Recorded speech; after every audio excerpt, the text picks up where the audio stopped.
Hello students, अभी हम लोग संघट प्राचल के बारे में पढ़ने जा रहे हैं कि संघट प्राचल होता क्या है। तो उसमें सबसे पहले अभी हम लोग पढ़ेंगे ये जान लें कि ये प्लस जेडी हमने क्या दिया है। जैसे कि अगर कोई परमाणु हो जिसका परमाणु संख्या मान लिया जाए जेड है, तो परमाणु संख्या हमेशा प्रोटॉन संख्या को भी निर्देशित करता है कि जितना परमाणु संख्या उतने प्रोटॉन संख्या। तो परमाणु संख्या जेड है तो आप जान लीजिए कि प्रोटॉन संख्या भी जेड होगा। और आप जानते हैं क्वांटीकरण में कि प्रोटॉन संख्या को हम n मानते हैं। तो प्रोटॉन का आवेश निकालना हो तो Q बराबर सूत्र लेते हैं प्लस n। Q बराबर प्लस n के जगह जेड लिखना है और E तो E लिखेंगे आप। तो ये हुआ आपको यहाँ पर Q बराबर प्लस जेड, ई माने प्रोटॉन का आवेश। जिसका परमाणु संख्या जेड हो उसके प्रोटॉन का आवेश है प्लस जेड। तो अब इधर देखिए, आपको मालूम है कि कोई परमाणु का जो नाभिक होता है उसमें न्यूट्रॉन और प्रोटॉन दोनों होता है। तो इसके नाभिक का आवेश निकालना हो तो न्यूट्रॉन और प्रोटॉन दोनों का आवेश निकालना होगा। प्रोटॉन का आवेश अभी आपने निकाला है कि प्लस जेडी है और न्यूट्रॉन का आवेश 0 जानते हैं तो कितनों न्यूट्रॉन हो। तो दोनों को जोड़ेंगे तो आपको मिला प्लस जेडी। इसका मतलब है कि नाभिक में कुल आवेश कितना हो गया प्लस जेड ई, जहां जेड उसके परमाणु संख्या को सूचित करता है।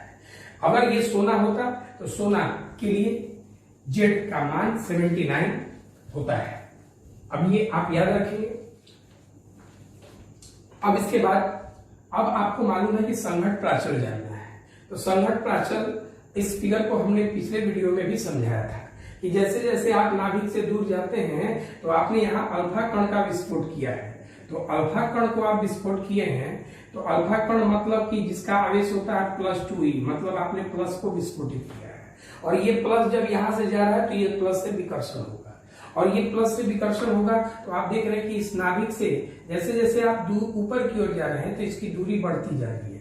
तो दूरी बढ़ेगी अगर तो विकर्षण का प्रभाव भी कम होगा। विकर्षण कम होगा तो इससे इसकी दूरी, ये दूरी आप देख रहे हैं तो दूरी इसकी बढ़ते जा रही है। दूरी जब बढ़ेगी तो इसका यहाँ विकर्षण, ये इससे इसका विकर्षण कम, फिर इससे इसका कम, तो विकर्षण बल होगा कम। तो विकर्षण कम होगा तो इसका जो है विकर्षण अगर कम होता है तो ये जो है इसकी तुलना में ये थोड़ा आगे आ जाएगा। इससे और दूर बढ़े तो इसका विकर्षण और कम हो गया तो ये थोड़ा और आगे विचलित होगा।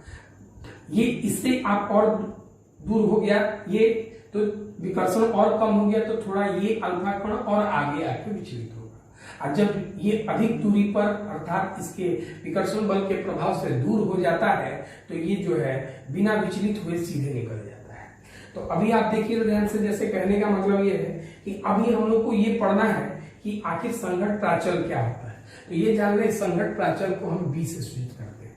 तो सबसे पहला चीज देखिए आप कि ये जो रेखा है इसको हम कहते हैं कि ये केंद्रीय रेखा है जो नाभिक के केंद्र से गुजर रहा है। इसको आप केंद्रीय रेखा की बात कर रहे हैं। तो पहला तो हम केंद्र का ही, पहला जो अल्फा कण होता है वो केंद्र का ही होता है, इसलिए हम उसी को बढ़ा दिए। लेकिन इसका मतलब है कि हमने केंद्रीय रेखा लिया है, वो रेखा लिया है जो नाभिक के केंद्र से गुजरता है।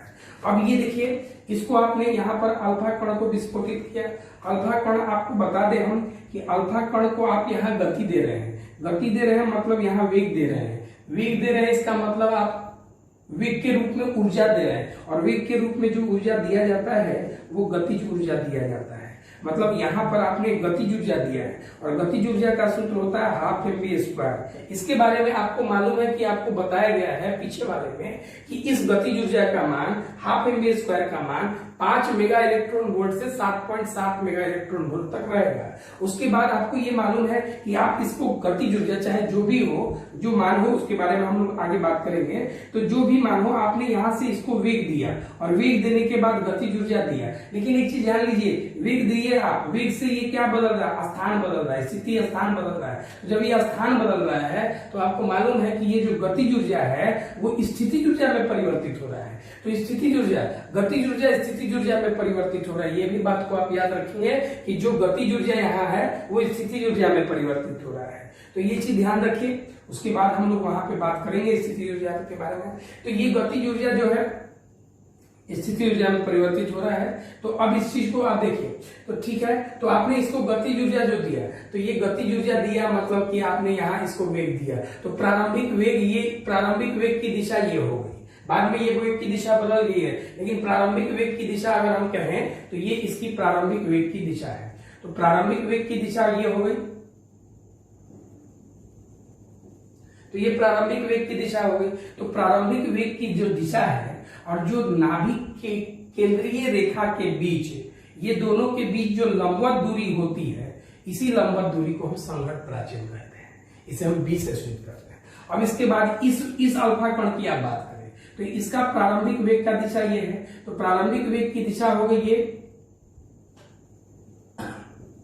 और ये केंद्रीय रेखा है। तो ये प्रारंभिक वेग और ये केंद्रीय रेखा के बीच जो प्रारंभिक वेग की दिशा और केंद्रीय रेखा के बीच की जो लंबवत दूरी होती है उसी को हम संघट्ट प्राचल कहते हैं। इसको हम B2 लिखते हैं।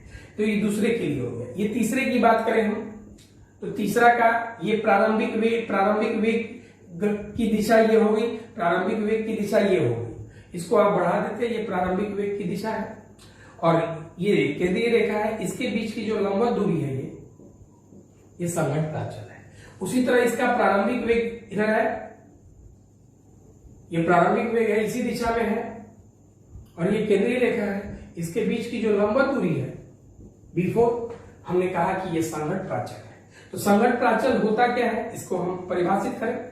तो सबसे पहले संघट्ट प्राचल को परिभाषित करने से पहले एक चीज देखिए, आप थोड़ा ध्यान देंगे तो आपको क्या मिला कि अल्फा कण का प्रारंभिक वेग सदिश की जो दिशा है और केंद्रीय नाभिक के केंद्र के, नाभिक का केंद्र है ये, तो नाभिक के केंद्र से यहां से बोलिए चाहे यहाँ सब वही है, ये भी आप यहाँ ऐसे वैसे भी बोल सकते हैं। तो हमने कहा कि अल्फा कण की जो आप बात करें, अल्फा कण के प्रारंभिक वेग सदिश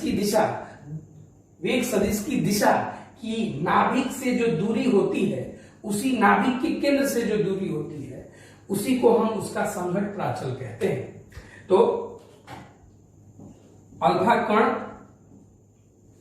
के प्रारंभिक वेग सदिश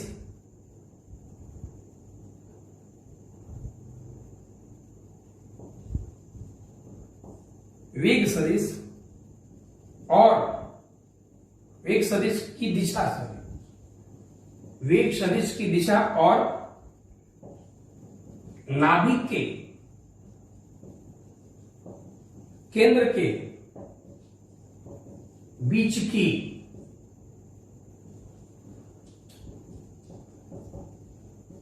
लंबवत दूरी को हम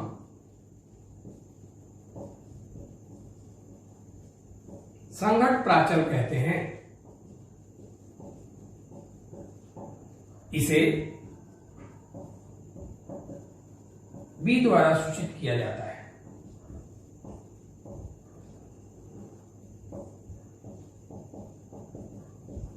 इसे आप P द्वारा सूचित करते हैं। अब इसके लिए कुछ पॉइंट देखिए, आपको यहां से क्या मालूम चल रहा है कि जैसे जैसे B बढ़ रहा है वैसे वैसे नाभिक का विकर्षण भी क्या हो रहा है, कम हो रहा है। दूरी बढ़ेगा तो विकर्षण बल घटेगा, और जब विकर्षण कम हो रहा है तो इसका विचलन भी कम हो रहा है। जैसे देखिए, आप यहाँ देखिए, इसका जो ये इसी रास्ते पे गया है और इसी पर ऐसे लौटा है, इसका ये विचलन जो है मुड़ा हुआ, ये 180 डिग्री मुड़ा है। यहां से इसका ये विचलन है, इसका ये विचलन है, इसका ये विचलन है, और ये थोड़ा भी नहीं विचलित हुआ है, ये 0 डिग्री है। तो अब ये देखिए, आप तो कहने का मतलब ये है कि जैसे जैसे यहाँ पर आपको मालूम चलेगा कि केंद्र से आपकी दूरी जो बढ़ रही है, तो इसका विकर्षण बल धीरे धीरे कम हो रहा है। विकर्षण बल जब धीरे धीरे कम होगा तो इसका विचलन कोण भी धीरे धीरे क्या हो रहा है, कम हो रहा है। तो इसका मतलब है कि जब संघट्ट प्राचल माने B कम होगा, अधिक लिखिए पहले, अधिक होगा तब विकर्षण बल कम होगा,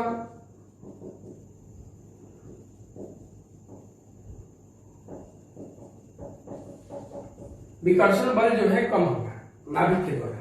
अब विकर्षण बल जब कम होगा समझ रहे हैं कि विचलन कोण भी जिससे अल्फा का विचलन कोण कम होगा, जैसा कि आपको दिखाई दे रहा है यहाँ पे। जैसे जैसे दूरी बढ़ रहा है विचलन नाभिक से, इसका विकर्षण बल जो है वो कम होगा। अब विकर्षण बल कम होगा तो इसका विचलन कोण भी क्या होगा, कम होगा। तो यहीं से लौट गया थोड़ा सा दूर और थोड़ी आगे आके, थोड़ा आगे है, इससे ये थोड़ा आगे है, इससे और थोड़ा ये आ गया, ये आ गया है, और ये कहीं नहीं हो रहा है, सीधे निकल गया पूरा। अब दूसरा, इसके ठीक उल्टा बात करें हम, जैसे जैसे आप ऊपर से नीचे की ओर आते हैं, नीचे की ओर, तो यहाँ पे क्या पता चल रहा है, संघट्ट प्राचल जो है कम हो रहा है, संघट्ट प्राचल कम हो रहा है। संघट्ट प्राचल कम होगा तो विकर्षण बल बढ़ेगा। अब विकर्षण बल बढ़ेगा तो यहां से आपको पता चल रहा है कि विचलन कोण का भी मान क्या होगा, बढ़ेगा। जब संघट्ट प्राचल माने बी कम हो तब विकर्षण अधिक होगा,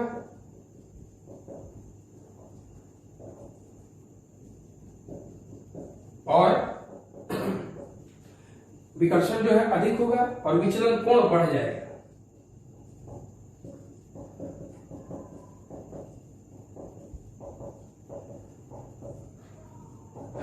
ऊपर से नीचे आने पर देखिए विकर्षण जो है बढ़ रहा है और विचलन कोण भी क्या हो रहा है, 0 का बढ़ रहा है, बढ़ रहा है।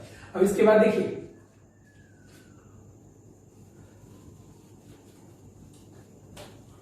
एक चीज और इन्होंने बताया, रदरफोर्ड के द्वारा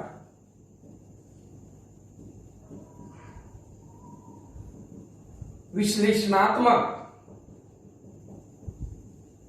विधि से संघट्ट प्राचल माने बी के लिए सूत्र दिया गया।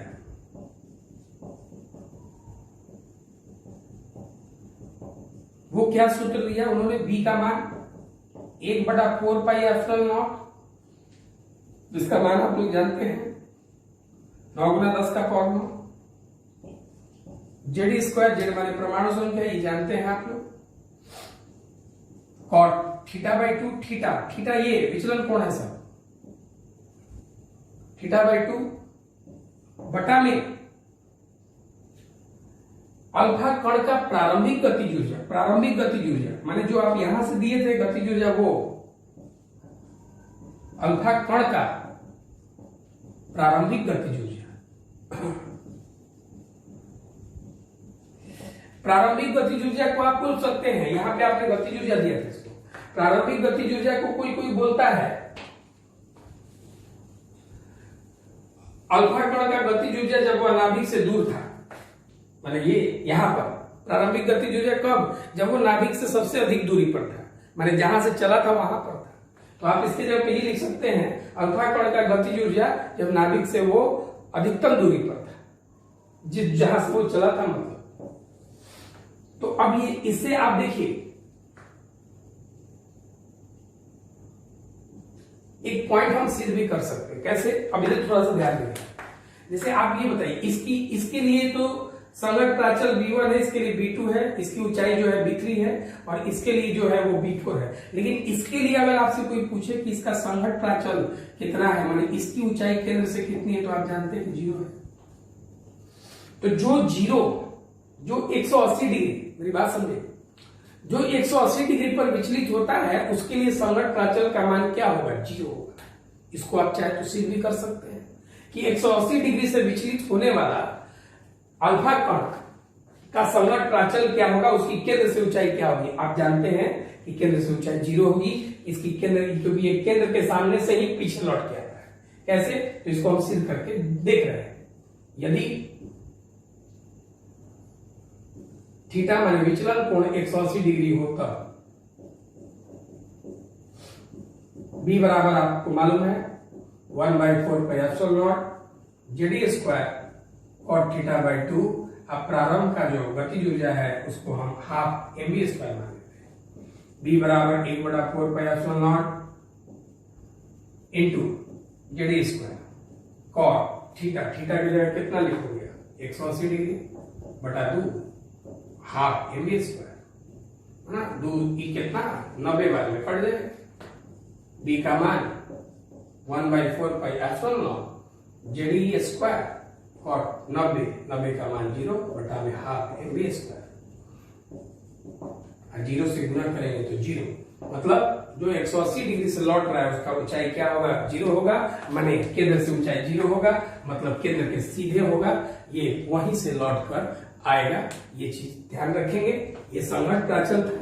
संघट्ट प्राचल क्या है, तो प्रारंभिक वेग सदिश की जो दिशा थी, जो केंद्रीय रेखा पर, केंद्रीय रेखा के साथ जो लंबवत दूरी बनाती थी, उसी लंबवत दूरी को हम प्राचल, संघट्ट प्राचल कहते हैं। प्रारंभिक वेग सदिश की जो दिशा थी अल्फा कण की, जो केंद्रीय रेखा के साथ जो लंबवत दूरी बना रही है, उसी लंबवत दूरी को हम उसका संघट्ट प्राचल कहते हैं। अभी हम लोग जो अल्फा कण की निकटतम दूरी प्राप्त करने जा रहे हैं, जैसे कि क्लोजेस्ट अप्रोच इसको अंग्रेजी में कहते हैं। तो किसी भी अल्फा कण के लिए अगर हम बात करें तो कोई भी अल्फा कण कितना निकटतम दूरी तय करता है रदरफोर्ड के प्रयोग में, जब उसको किसी निश्चित ऊर्जा से हम लोग विस्फोटित करते हैं। तो अल्फा कण की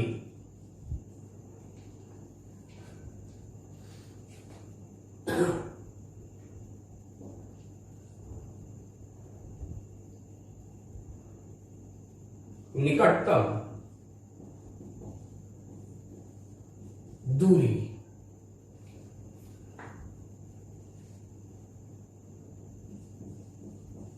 closest approach of alpha particle,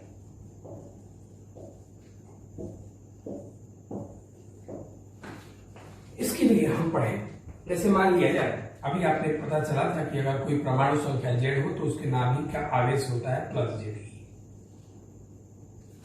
alpha कण का निकटतम दूरी, इस निकटतम दूरी को हम R0 से सूचित करते हैं। जैसे मान लीजिए कि यहां से आपने अल्फा कण फेंका, ये अल्फा कण है, अल्फा कण को आपने फेंका तो आपको मालूम है कि यहां पर आपने अल्फा कण को कौन सा ऊर्जा दिया, तो गतिज ऊर्जा दिया।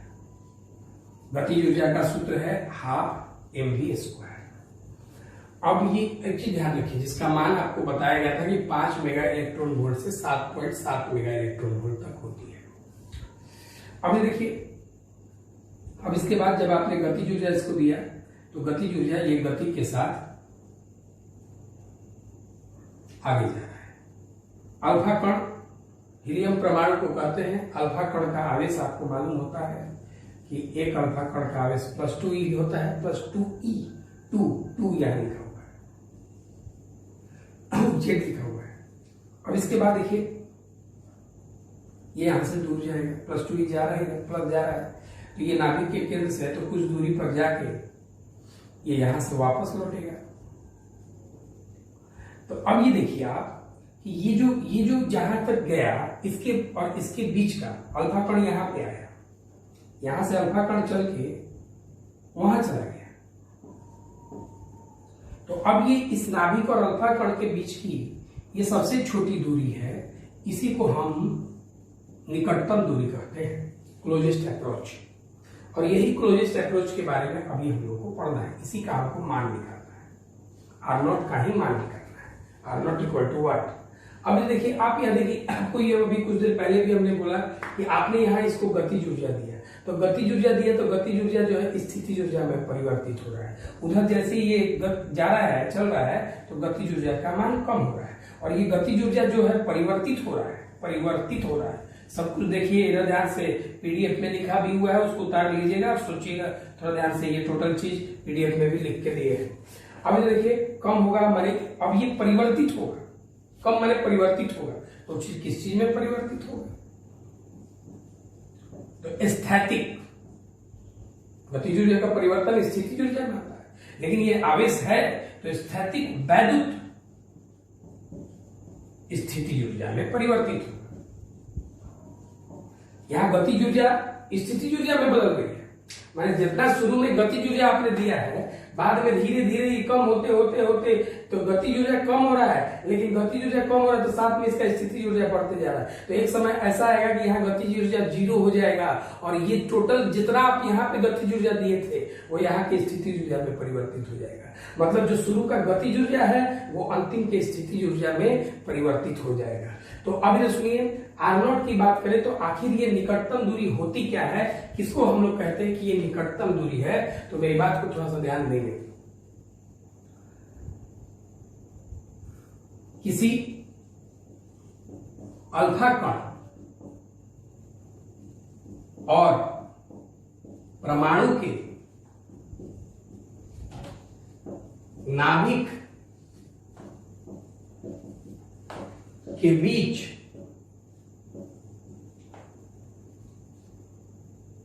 सीधी रेखा में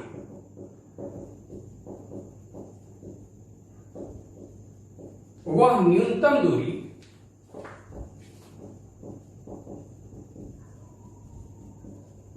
जब उसका प्रारंभिक गतिज ऊर्जा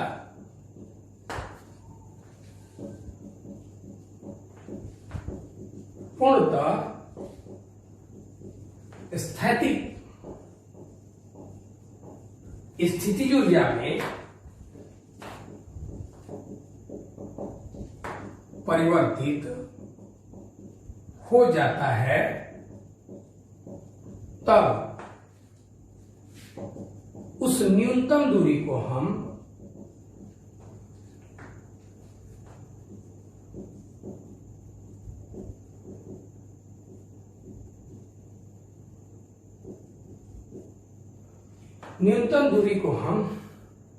अल्फा कण की निकटतम दूरी कहते हैं।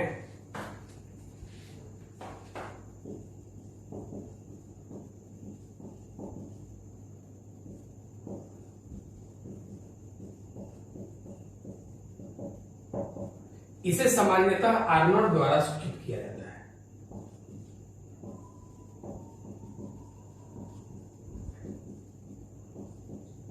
एक चीज ध्यान रखे थे,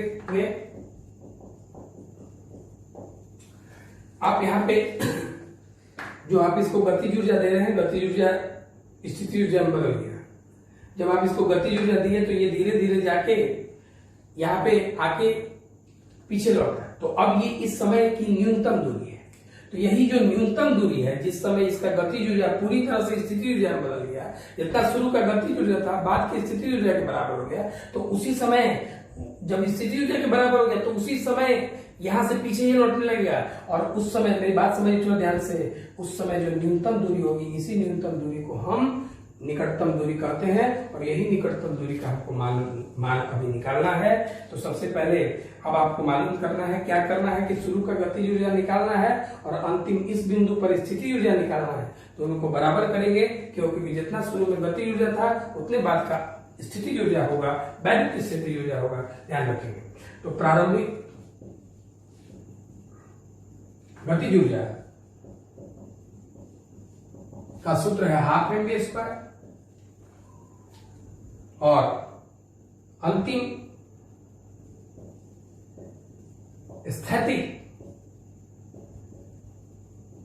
वैद्युत स्थितिज ऊर्जा का सूत्र है 1/4πε0 Q1 Q2 बटा में R। स्थैतिज ऊर्जा का सूत्र है 1/4πε0 Q1 Q2 by R। वैद्युत बल का सूत्र था कूलम में 1/4πε0 Q1 Q2 by R square. ये बल नहीं है, स्थिति ऊर्जा की बात कर रहे हैं। 1/4πε0 Q1 Q2 by R। 1/4πε0 तो स्थिरांक है, Q1 पहला आवेश, Q2 दूसरा आवेश, R इनके बीच की दूरी। तो अब ये देखिए, हमको ये निकटतम दूरी की बात करनी है, तो आप हमको इसी दूरी पर हमको सवाल बनाना है। तो यहां से आखिर यहां तक आया कौन है, कौन आया, अल्फा। जब ये अल्फा आया तो इसका आवेश कितना है, +2e। तो यहां पर भी आवेश जो होगा वो +2e होगा, ये +2e होगा, ये Q1 हो गया, ये Q2 हो गया, दोनों के बीच की दूरी R0 है। तो इधर देखिए, U से सूचित करते हैं 1/4πε0 Q1 पहला आवेश प्लस 2E, Q2 दूसरा आवेश प्लस ZE, दोनों के बीच की दूरी R0। ऊर्जा अदिश राशि होती है। तो अब देखो इधर 1/4 pi epsilon not 2ZE square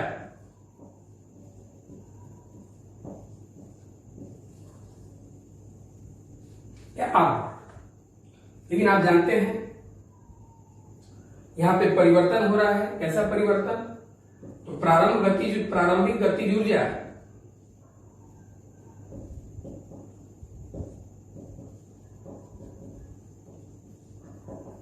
अंतिम के वैद्युत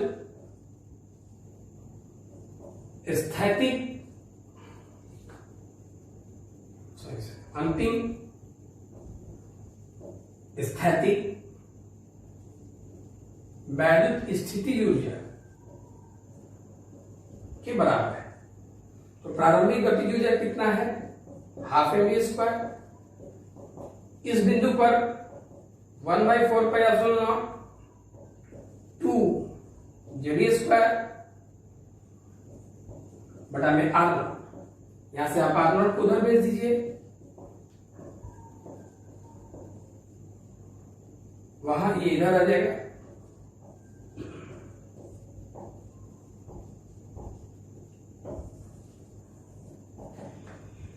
ये निकटतम दूरी का सूत्र हो गया। R0 बराबर 1/4 प्लस 2ZE² बटा में हाफ mv²। इसी पर हम एक न्यूमेरिकल बनाते हैं।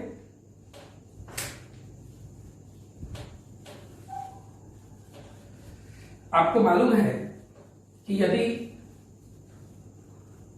किसी अल्फा कण को विस्फोटित किया जाता है तो वो गतिज ऊर्जा से विस्फोटित किया जाता है। मतलब जो हम ऊर्जा देंगे वो गतिज ऊर्जा का मान होगा। इस प्रश्न में प्रारंभ वाला विस्फोटित ऊर्जा। तो क्वेश्चन और वो जो होता है आपको बताया गया कि 5 मेगा इलेक्ट्रॉन वोल्ट से 7.7 मेगा इलेक्ट्रॉन वोल्ट तक होता है। कोई 5.5 यूज करेगा, 5.6 यूज करेगा, कोई 7.7 उपयोग करेगा। अभी हम 7.7 से दे रहे हैं, उसके बाद हम होमवर्क देंगे पीडीएफ वगैरह में 5.5 से 5.6 से आपको बनाना होगा। इसको याद रखिएगा। R0 बराबर 1/4 plus 2ZE² by half mv²। ये सूत्र याद रखिएगा। छोड़ देते हैं अभी हम। अब देखिए क्वेश्चन ये है, यदि किसी अल्फा कण को सोना जिसका परमाणु संख्या 79 होता है, जेड उपयोग करना होगा 79, सोना पर 7.7 मेगा इलेक्ट्रॉन वोल्ट से विस्फोटित किया जाए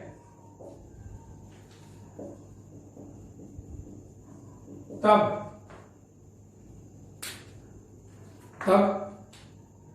उसकी निकटतम दूरी क्या होगी?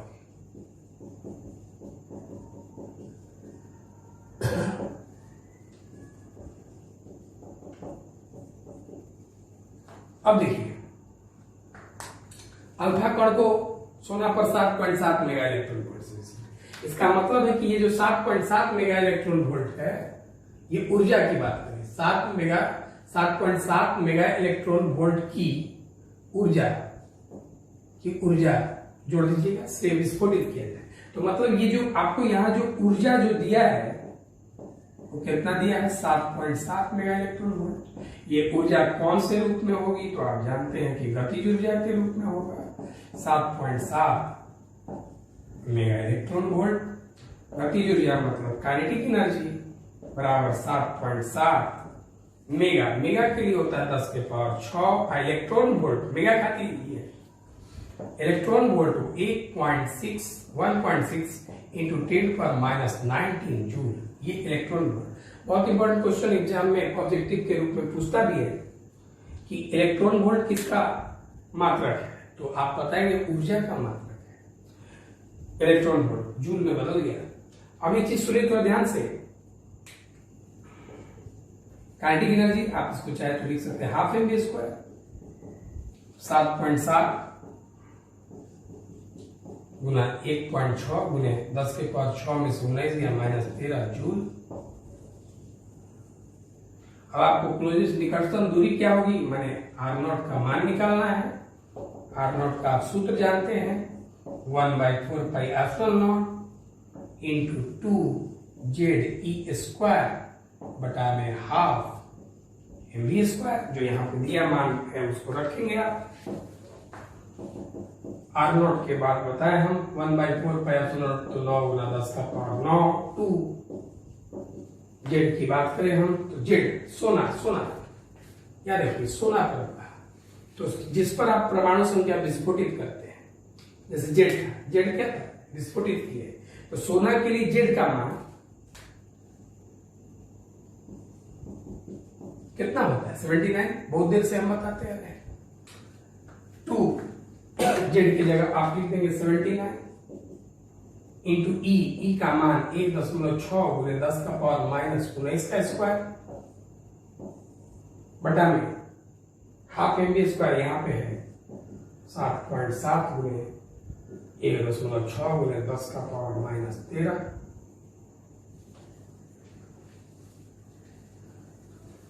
देखिए चीज, कंपटीशन कोई भी हो, किसी भी तरह का IIT हो, जेई हो, मतलब एडवांस हो, मेंस हो, नीट हो, किसी भी तरह का सीबीएसई हो, पीएमटी हो, का किसी भी तरह का कंपटीशन हो, उसमें कॉन्सेप्ट चाहिए, हर चीज को सोचना चाहिए। इसलिए सोचिए, ध्यान से पढ़िए, सुनिए बात को ध्यान से। अभी हम लोग बहुत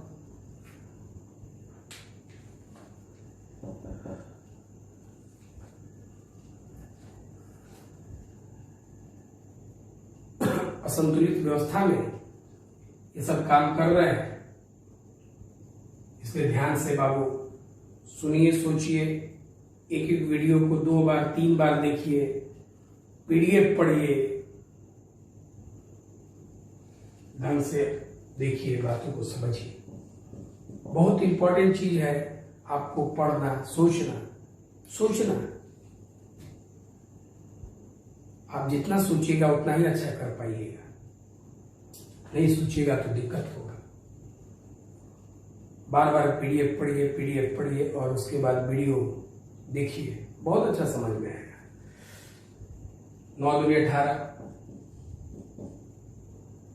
79 गुना 10 के पावर 9, इधर हो गया 16 का स्क्वायर 2.56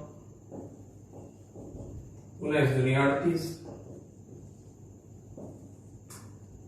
7.7 गुना 1.6 ये होगा 12.32,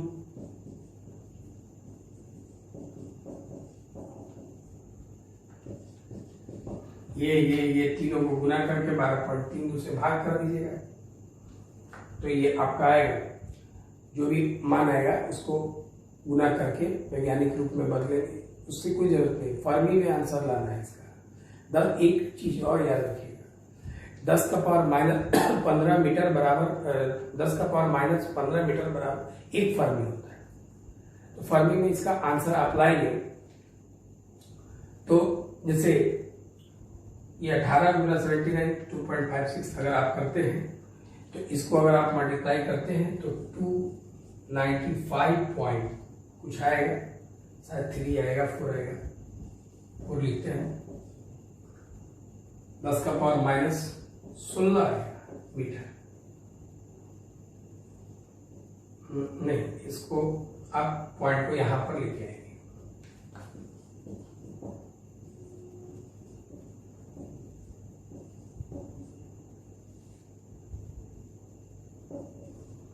एक उधर जुड़ेगा तो -15 मीटर हो जाएगा। 29.54 है, तो आप चाहें तो इसको लगभग 30 लिख सकते हैं।